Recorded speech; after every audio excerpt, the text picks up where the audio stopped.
Magandang gabi, pambungad sa ating newscast. Tinupok ng apoy ang isa sa mga tanggapan ng Department of Public Works and Highways sa Quezon City nitong Miyerkules ng hapon. Ayon sa ahensya, hindi umano na damay ang mga dokumentong may kinalaman sa flood control investigation. Gayunpaman, pinaiimbestigahan ng ombudsman ngayon kung sinadya ang sunog.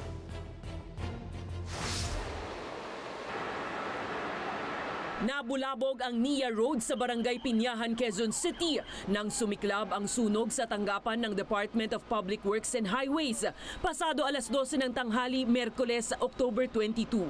Sa ulat ng Bureau of Fire Protection, 12:39 PM unang nai-report sa kanila ang sunog pero wala pang 20 minuto. Umakyat na agad sa ikatlong alarma ang insidente. Actually po, 66 Spartans po ang total po na nandito. Pasalamat po tayo dahil wala pong mga major injuries pong nangyari, wala po tayong fatality po. In less than an hour po, napatay po agad natin yung sunog po rito. Bago mag alas 2 ng hapon, tuluyan nang naideklara ang fire out. Walang lubhang nasaktan sa insidente pero malaking pinsala naman ang naiwan nito.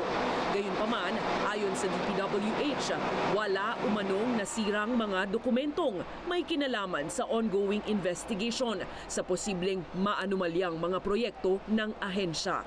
Ang naturang opisina ay sa ilalim ng Bureau of Research and Standards na siyang responsable sa pagsasaliksik, pilot testing at pagbuo ng mga pulisiya sa government infrastructure projects. Wala po kaming dokumento dito na tungkol doon sa mga projects na under investigation dahil po ang testing of materials ng mga proyekto ng district engineering offices and regional offices ay sila ang nagko-conduct dahil they are capable to do the tests.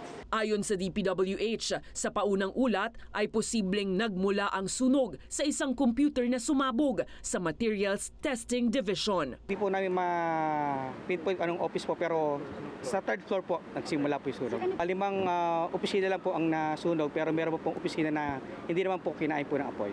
Pinaiimbestigahan naman ni Ombudsman Jesus Crespin Remulla ang insidente, lalo't nangyari ito sa kasagsagan ng investigasyon sa mga proyekto ng ahensya. I am asking the NBI and the BFP to check if there's arson.